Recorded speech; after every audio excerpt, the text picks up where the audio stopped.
Commander Zethara's four eyes dilated in terror as the Vorthak's massive form crashed through the containment barrier. The creature stood 12 feet tall, its obsidian scales gleaming under the station's harsh lights, razor-sharp claws scraping against the metal floor with each thunderous step. Its twin heads writhed on serpentine necks, each mouth revealing rows of teeth that could shred titanium. "All personnel evacuate immediately!" Zethara's voice crackled through the comm system as her security team scrambled for weapons. The Vorthak, apex predator of the Kepler 442 system, had been captured at enormous cost. 3 ships lost, 47 crew members dead. Now it was loose on Research Station Omega-7. The beast's roar shook the entire deck, a sound that resonated through bone and chitin alike. Dr. Kelvon, the station's head xenobiologist, pressed himself against the wall as the creature's massive head swung toward him. One of the Vorthak's mouths opened wide, a gurgling growl building in its throat. "Don't move," Zethara whispered into her comm. "Motion triggers its hunting instincts." But Dr. Kelvon was already trembling, his natural flight response overriding logic.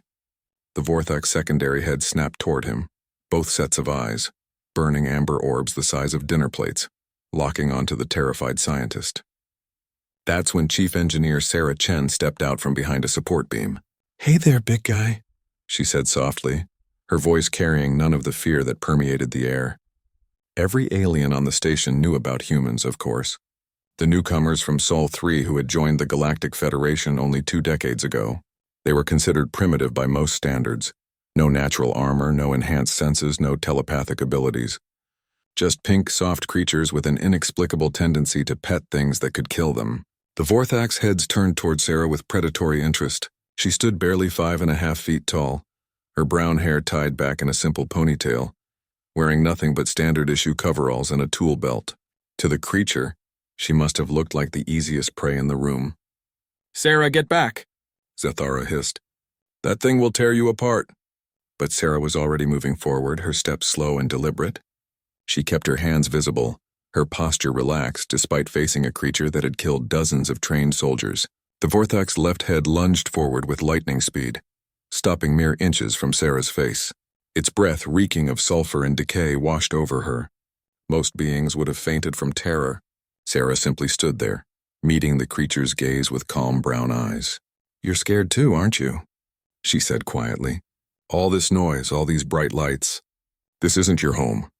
The security team raised their plasma rifles, but Zethara held up a restraining hand. Something was happening here that defied all known xenobiology protocols.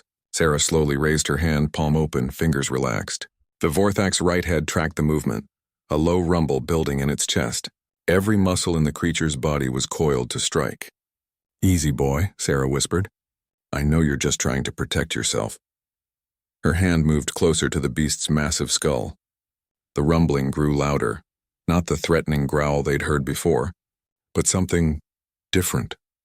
The Vorthak's eyes, which had been burning with predatory rage, began to soften.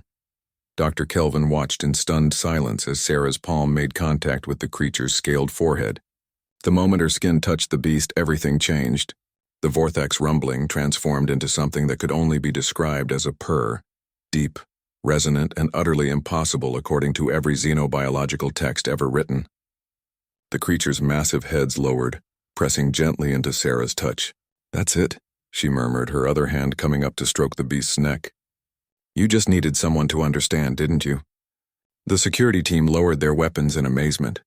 The Vorthak, the most feared predator in 3-star systems, was nuzzling against the human like an oversized cat. Zethara's mandibles clicked in disbelief. How is this possible?" Sarah smiled, continuing to pet the now docile creature. "Back on Earth, we learned something important about dealing with dangerous animals. Sometimes the most aggressive ones are just the most frightened." The Vorthak settled onto the floor, its massive form curling around Sarah protectively. Both heads rested against her shoulders, the purring vibration filling the chamber with an oddly comforting sound. "But our behavioral matrices indicate that Vorthaks are incapable of social bonding," Dr. Kelvon stammered. "Their neural structure doesn't allow for—" "Your matrices are wrong," Sarah said simply. "Just because something looks like a monster doesn't mean it can't feel lonely." Over the following weeks, Sarah worked with the research team to develop new protocols for creature containment. Instead of sterile cells and harsh lighting, they created environments that mimicked natural habitats. Instead of approaching specimens as threats to be neutralized, they treated them as individuals to be understood. The Vorthak, whom Sarah had named Rex, became the station's unofficial mascot. It would follow her around during maintenance rounds, its massive form somehow managing to move with surprising grace through the corridors. Other captured creatures began responding similarly when the human techniques were applied. Word spread throughout the galaxy. Humanity had discovered something that the advanced species had missed despite millennia of scientific progress: the ability to connect, to empathize, to see beyond the surface of things and find the common ground that existed between all living beings. Commander Zethara filed her report with a mixture of professional bewilderment and growing respect. The humans, it seemed, possessed a gift that no amount of technology could replicate: the simple wisdom of an open heart and an extended hand. In the end, it wasn't humanity's weapons or their machinery that impressed the galaxy.